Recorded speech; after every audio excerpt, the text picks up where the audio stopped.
नमस्कार मित्रांनो, आज आपण टायपिंग परीक्षेची रचना पाहूया। ही परीक्षा महाराष्ट्र राज्य परीक्षा परिषद पुणे यांच्या मान्यतेने घेतली जाते।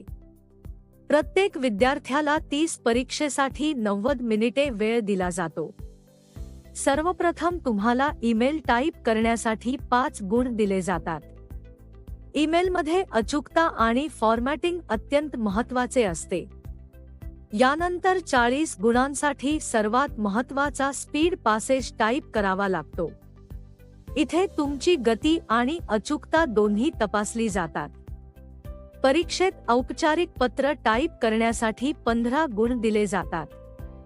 यात योग्य फॉर्मॅट आणि शब्दरचना महत्त्वाची असते।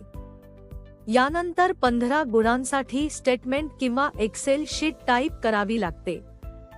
यातून तुमची डेटा एंट्री आणि फॉर्मॅटिंग कौशल्ये तपासली जातात। शेवटी 25 गुणांच्या ऑब्जेक्टिव्ह प्रश्नांतून तुमचे संगणक ज्ञान तपासले जाते। एकूण 100 गुणांच्या या परीक्षेतून तुम्हाला सरकारमान्य प्रमाणपत्र मिळते। हे प्रमाणपत्र सरकारी नोकरीसाठी अत्यंत उपयुक्त ठरते। धन्यवाद।